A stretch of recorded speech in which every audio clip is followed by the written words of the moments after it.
It's all right. I don't give Belinda high fives either. All right, Kansas City. It's known for barbecue, fountains, and, of course, jazz. You get to, you know how to get around the first two, but have you dipped your toe in the thriving jazz scene we have in town? If not, we got an easy place for you to get started with Live Jazz KC. What was the inspiration behind Live Jazz KC?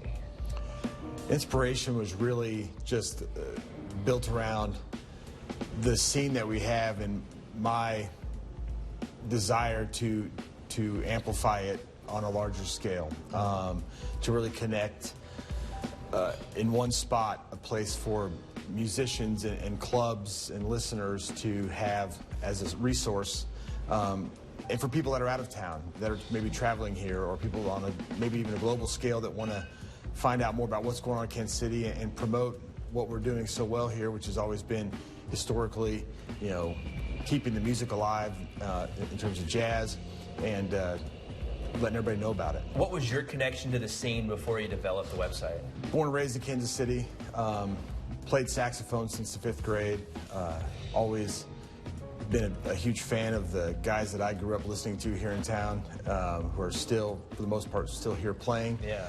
And was able to get into playing, you know, frequently, and making friends with musicians and building those relationships as a musician, as well as a fan. When did you start coming out to clubs like this to see live music?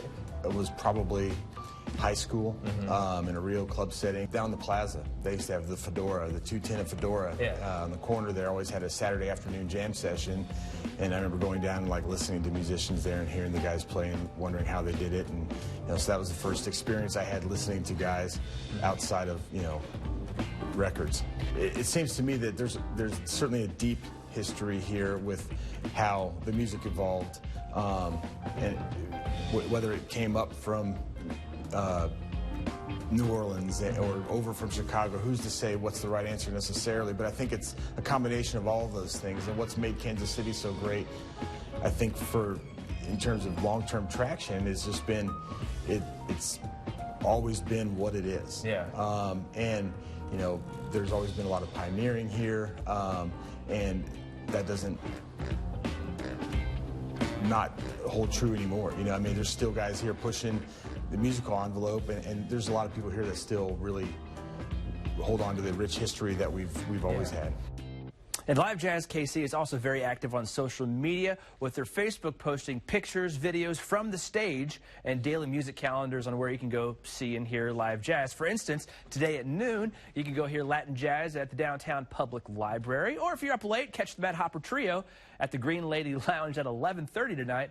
Now, a bit later on the show, meet more of the musicians from the jazz scene here in Kansas City. Well, social media isn't the wild